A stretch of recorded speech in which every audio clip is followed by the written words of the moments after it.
La escena que acabamos de ver está tomada de la película Troya de Wolfgang Petersen y nos narra un episodio muy conocido de la Ilíada que ha sido considerado siempre emblemático para explicar en qué consiste la ética.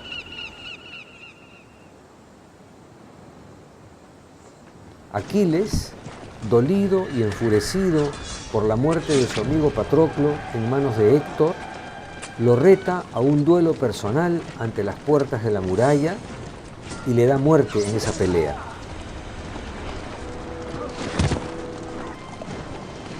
Sediento aún de venganza, ata su cadáver a un carro y lo arrastra repetidas veces alrededor de la ciudad amurallada en presencia de sus conciudadanos y sus familiares, y se lleva consigo luego el cadáver con la intención de entregarlo a los perros. Es precisamente en el momento en el que Aquiles desata su furia para ensañarse con el cadáver de su enemigo muerto, que comienzan a oírse y a multiplicarse las voces que reclaman un basta ya, basta de semejante desmesura. El reclamo no se refiere a la muerte de Héctor en el duelo, porque esa lid era considerada legítima por todos, sino al ensañamiento y a la crueldad de Aquiles. La ética es en efecto la experiencia de la mesura en la convivencia humana y la conciencia de los límites que no debieran sobrepasarse para poder hacerla posible y para que tenga sentido. Recordemos que un límite supone siempre dos territorios. Uno, el territorio interior, en este caso el ámbito de lo permitido, y otro, el exterior, que sería el ámbito de lo no permitido o lo prohibido.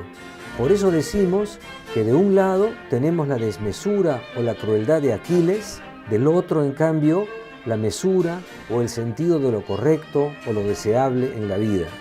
Naturalmente, no siempre se ha trazado el límite en el mismo lugar, ni la conciencia de lo permisible ha sido la misma a lo largo de la historia. Es posible constatar, más bien, que se ha ido produciendo una evolución de nuestra conciencia moral a lo largo del tiempo y que la caracterización de esta conciencia no está exenta de controversias. Una forma de explicar esta evolución moral es preguntarnos por la diferencia entre lo que llamamos una fatalidad y lo que llamamos una injusticia. Si un hecho es una fatalidad, nadie es responsable, por ejemplo, de un terremoto. Pero si un hecho es una injusticia, entonces sí hay alguien responsable y ya estamos en el terreno de la ética. En algún momento de la historia, la esclavitud fue considerada una fatalidad. Hoy, en cambio, es considerada un crimen contra la humanidad, es decir, una injusticia.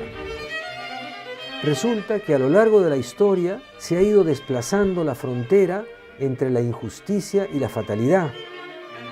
Hemos ilustrado la experiencia de la ética poniendo como ejemplo un episodio de la Ilíada, pero es claro que podríamos poner ejemplos que no son o no sean más cercanos.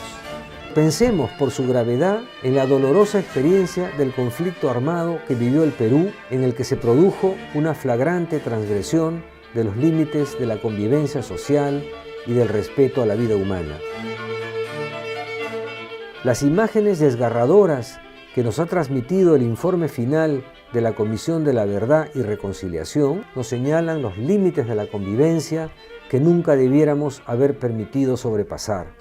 También ellas nos muestran, pues, cuál es el origen de la experiencia humana a la que nos referimos con la palabra ética. A esta situación se refiere el filósofo español Carlos Tibó cuando define la cuestión central de la ética como el rechazo del daño, es decir, como la reacción de indignación y de protesta ante el maltrato del otro producido por obra humana. Vincula por eso esa cuestión con el trabajo de las comisiones de la verdad de las últimas décadas y ve sintetizada su hipótesis en el famoso título de la Comisión Argentina, Nunca más. Nunca más deberíamos aceptar semejante nivel de irresponsabilidad y de violencia. Nunca más deberíamos permitir el daño al otro Nunca más deberíamos eludir la responsabilidad que nos corresponde para poder convivir en paz. Es de eso precisamente que trata la ética. No obstante, lo que se ha expresado hasta aquí es solo una intuición general que requiere aún de muchas precisiones. Vamos a dividir este curso en 6 partes, cada una de las cuales tratará sobre un aspecto importante del cuadro que queremos dibujar o armar.